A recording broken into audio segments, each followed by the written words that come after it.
Hello everyone, welcome back to my channel. ఇవాళ వీడియోలో కొన్ని యూస్ఫుల్ టిప్స్ని మీతో షేర్ చేసుకోబోతున్నాను. సో వీడియోని ఎక్కడ స్కిప్ చేయకుండా చూడండి, టిప్స్ అన్ని మంచిగా యూజ్ అవుతాయి. వీడియోలోకి వెళ్ళిపోయే ముందు మన ఛానల్ ఎవరైనా కొత్తగా చూస్తున్నట్లయితే ఛానల్ని సబ్స్క్రైబ్ చేసుకోండి ప్లీజ్.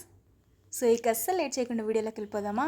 గోల్డ్ చైన్స్ అలాంటివి వేసుకున్నప్పుడు హుక్ లూజ్ అయిపోతుందేమో అని చెప్పేసి టెన్షన్ పడిపోతూ ఉంటాం కదా. చిన్న పిల్లలకి వేసినప్పుడు కూడా ఇంకా టెన్షన్ ఎక్కువైపోతుంది. సో అలాంటప్పుడు ఈ ట్రిక్ని ట్రై చేయండి. హుక్ చాలా టైట్గా ఉంటుంది.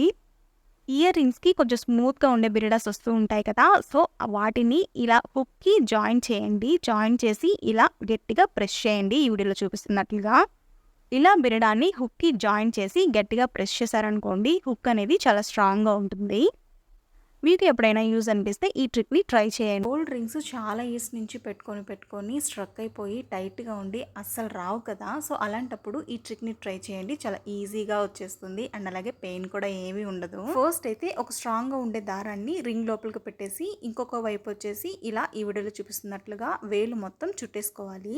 నెక్స్ట్ వచ్చేసి మనం దారాన్ని ఫస్ట్ పెట్టాం కదా, సో ఆ ఎడ్జ్ని పట్టుకొని ఇలా ఈ వీడియోలో చూపిస్తున్నట్లుగా తిప్పుకుంటూ పోతే చాలా ఈజీగా రింగ్ అనేది వచ్చేస్తుంది. పెయిన్ కూడా అస్సలు ఎవరికైనా యూజ్ అనిపిస్తే ఈ ట్రిక్ని ట్రై చేయండి. రింగ్ అయితే చాలా ఈజీగా వచ్చేస్తుంది.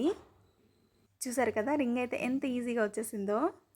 బ్రేస్లెట్స్ కానీ వాచెస్ కానీ వాళ్ళంతటా వాళ్ళే పెట్టుకోవాలి అనుకున్నప్పుడు అది జారిపోతూ ఉండి ఇంకా వేరే వాళ్ళ మీద డిపెండ్ అవ్వాల్సి వస్తుంది కదా. సో అలాంటప్పుడు ఈ ట్రిక్ని ట్రై చేయండి. వైట్ ప్లాస్టర్ ఉంటుంది కదా, సో దాన్ని ఇలా ఈ వీడియోలో చూపిస్తున్నట్లుగా బ్రేస్లెట్కి స్టిక్ చేసేయాలి. ఇలా ప్లాస్టర్ని పెట్టుకోవడం వల్ల అది స్టిఫ్గా ఉండి జారిపోదన్నమాట. అప్పుడు ఊపిని పెట్టేసుకోవచ్చు. ఇలా వాచెస్ కానీ బ్రేస్లెట్స్ కానీ ఎవరి హెల్ప్ లేకుండా మనంతటా మనమే చాలా ఈజీగా పెట్టేసుకోవచ్చు అనమాట. ఎవరికైనా యూజ్ అనిపిస్తే తప్పకుండా ట్రై చేయండి. ఇలాంటి సన్నగా ఉండే చైన్స్ వేసుకున్నప్పుడు హుక్ లోపలికి వెంట్రుకలు పోయి బాగా ఇబ్బంది పెడుతూ ఉంటాయి కదా. ఇక చిన్నపిల్లలకి వేసినప్పుడు వాళ్ళు కూడా చాలా అన్కంఫర్టబుల్గా ఫీల్ అవుతూ ఉంటారు కదా. సో అలాంటప్పుడు ఈ టిప్ని ట్రై చేయండి. చైన్ హుక్కి ట్రాన్స్పరెంట్ ప్లాస్టర్ ఉంటుంది కదా, సో దాన్ని ఈ వీడియోలో చూపిస్తున్నట్లుగా హుక్ చుట్టూ చుట్టేసేయాలి.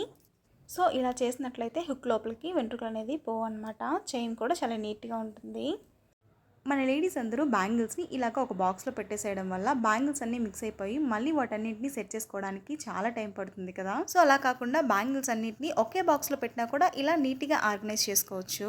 సో మన ఇంట్లో ఇలాంటి రబ్బర్ బ్యాండ్స్ ఉంటూనే ఉంటాయి కదా. సో బ్యాంగిల్స్కి ఈ రబ్బర్ బ్యాండ్ వేసామనుకోండి, చూడటానికి సెట్ లాగా ఉంటాయి అండ్ అలాగే మనకి ఎప్పుడు ఏ బ్యాంగిల్స్ కావాలనుకుంటే అప్పుడు క్విక్గా వేసేసుకోవచ్చు.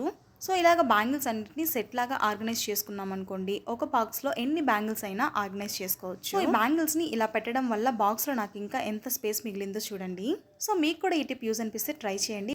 ఒక్కొక్కసారి పికల్స్ కానీ ఆయిల్ కానీ కెచప్స్ కానీ బై మిస్టేక్ కింద పడిపోతూ ఉంటాయి. అప్పుడు దాన్ని మనం క్లాత్తో కానీ టిష్యూతో కానీ క్లీన్ చేసినప్పుడు సరిగా క్లీన్ అవ్వదు అండ్ అలాగే కొంచెం జిడ్ అనేది లైట్గా ఉంటుంది. సో అలా కాకుండా ఈ ట్రిక్ని ట్రై చేయండి. సో ఫస్ట్ అట్లా కానీ తీసుకొని పేపర్ని కానీ టిష్యూని కానీ పెట్టేసి ఈ వీడియోలో చూపిస్తున్నట్లుగా టిష్యూని కొంచెం పైకి లాగితే సరిపోతుంది. సో ఎప్పుడైనా బై మిస్టేక్ ఆయిల్ కానీ పికిల్ కానీ పడిపోయినప్పుడు ఇలా ఒకసారి ట్రై చేయండి, చాలా నీట్గా క్లీన్ అవుతుంది అండ్ అలాగే కొంచెం కూడా జిడ్ అనేది కనిపిస్తుంది. ప్రతి ఒక్కరి ఇళ్లలో స్విచ్ బోర్డ్స్ అనేవి ఉంటాయి. కొంతమంది ఇళ్లలో చిన్నపిల్లలకి అందేలాగా స్విచ్ బోర్డ్స్ అనేవి ఉంటాయి. సో చిన్నపిల్లలు తెలియక స్విచ్ బోర్డ్ హోల్స్ లోపల చేతులు పెడుతూ ఉంటారు, అప్పుడు షాక్ కొట్టే ప్రమాదం ఉంటుంది. సో పిల్లల సేఫ్టీ కోసం స్విచ్ బోర్డ్ని అయితే ఇలా కవర్ చేసేయచ్చు. సో మనం ఏవో ఒకటి కొన్నప్పుడు ఇలాంటి బాక్సెస్ వస్తూనే ఉంటాయి కదా, సో వాటిని ఊరికే వేస్ట్గా పడేయకుండా ఇలా చాలా మంచిగా రీయూజ్ చేసుకోవచ్చు. ఫస్ట్ అయితే ఆ బాక్స్ అడుగు భాగాన్ని అయితే కట్ చేసుకోవాలి. తర్వాత స్విచ్ బోర్డ్ కి డబుల్ ప్లాస్టర్ టేప్ ని అంటించేసి బాక్స్ ని అయితే అంటించేసేయాలి. మనకు అవసరమైనప్పుడు యూజ్ చేసుకోవచ్చు, మిగిలిన టైంలో దాన్ని ఇలాగా క్లోజ్ చేసేయచ్చు. చిన్నపిల్లలు ఉన్న ఇళ్లలో స్విచ్ బోర్డ్స్ అయితే ఇలా మంచిగా కవర్ చేసేసుకోవచ్చు. ఈ టిప్ ఎవరికైనా యూజ్ అనిపిస్తే ట్రై చేయండి. డోర్స్, దివానా కట్టు, కాట్ ఇలాంటివన్నీ వుడ్తో చేసి ఉంటారు కదా, సో వాటి మీద ఏదైనా డస్ట్ పెడితే మనము క్లాత్ తోటి క్లీన్ చేస్తూ ఉంటాము. సో అది క్లాత్తో క్లీన్ చేసినా కూడా కొన్నిసార్లు పోదు. సో వాటి మీద మరకలు అలాంటివి పోవాలంటే ఇలా ఒకసారి ట్రై చేయండి. కొంచెం వాటర్లో కొంచెం కోకోనట్ ఆయిల్ని మిక్స్ చేసి మనము క్లాత్ తోటి క్లీన్ చేసామనుకోండి, మరకలు అయితే చాలా ఈజీగా. సో ఇలాగ డోర్స్, దివానా కట్స్, కాట్స్ ఇవన్నీ వుడ్తో చేసి ఉంటారు కాబట్టి జస్ట్ వాటర్తో క్లీన్ చేసామనుకోండి, చెదపురుగులు అలా పడుతూ ఉంటాయి అన్నమాట. సో ఇలాగ కొంచెం వాటర్లో జస్ట్ కొంచెం కోకోనట్ ఆయిల్ని మిక్స్ చేసి క్లీన్ చేశారనుకోండి, చాలా షైనీగా ఉంటాయి అండ్ అలాగే చూడటానికి నీట్గా ఉంటాయి. సో చూసారా ఎంత నీట్గా క్లీన్ అయిపోయిందో. మీకు యూజ్ అనిపిస్తే ఇలా ఒకసారి ట్రై చేయండి.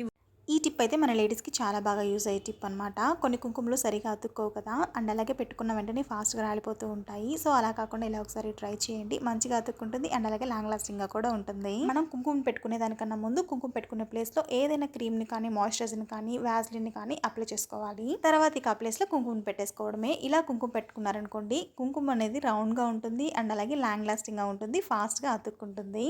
ఎవరికైనా యూజ్ అనిపిస్తే ట్రై చేయండి. మనమందరం దీపారాధన చేసేటప్పుడు అగ్గిపెట్టిని యూజ్ చేస్తూ ఉంటాం. ఇంకెప్పుడైనా మనం టెంపుల్స్కి అలా వెళ్ళినప్పుడు అక్కడ దీపం పెట్టడానికి అగ్గిపెట్టిని కూడా తీసుకెళ్తూ ఉంటాం కదా. సో ఇక అక్కడ మనం తడి చేతులతో అగ్గిపెట్టిని వెలిగించామనుకోండి, అది వెలగదు కదా. ఇలాంటి ప్రాబ్లమ్ చాలా మంది ఫేస్ చేసే ఉంటారు కదా. సో అలాంటప్పుడు ఈ ట్రిక్ని ట్రై చేయండి. అగ్గిపెట్టి మీద ఏ టాల్కమ్ పౌడర్నైనా ఇలా స్ప్రెడ్ చేయాలి. సో ఇలా చేశారనుకోండి, అగ్గిపెట్టి అయితే చాలా మంచిగా వెలుగుతుంది అనమాట. ఎప్పుడైనా యూజ్ అనిపిస్తే మీరు కూడా ట్రై చేయండి. సూదిలోకి దారం ఎక్కించాలంటే చాలా పెద్ద టాస్క్ కదా, బట్ ఇలా ఒకసారి ట్రై చేయండి. సూదిలోకి దారాన్ని సెకండ్స్లోనే ఎక్కించేయచ్చు. ఫస్ట్ అయితే ఒక పేపర్ని ట్రయాంగిల్ షేప్లో కట్ చేసుకొని ఇలా ఈ వీడియోలో చూపిస్తున్నట్లుగా పేపర్లోకి దారాన్ని ఫస్ట్ పెట్టేసేయాలి. తర్వాత సూదిలోకి ఆ పేపర్తో సహా ఇలా ఎక్కించేసేయాలి. అంతే, ఎంతో ఈజీగా సూదులకి దారం అయితే ఎక్కించేసేయచ్చు. ఎప్పుడైనా యూజ్ అనిపిస్తే ఇలా ట్రై చేయండి. సూదులకి దారం ఎక్కించడం ఇంత ఈజీగా అనిపిస్తుంది. So finally this is the video. I hope ఈ టిప్స్ అన్ని మీకు నచ్చాయని అనుకుంటున్నాను. మీకు కనుక ఈ వీడియో నచ్చట్లయితే ఒక లైక్ చేయండి. అండ్ అలాగే ఎవరికైనా యూజ్ అవుతుంది అనుకుంటే వాళ్ళకైతే కంపల్సరీగా షేర్ చేయండి. సో ఫైనల్గా ఛానల్ని సబ్స్క్రైబ్ చేసుకోవడం మాత్రం మర్చిపోకండి. వీడియోని లాస్ట్ వరకు చూసిన ప్రతి ఒక్కరికి థ్యాంక్ యూ సో మచ్.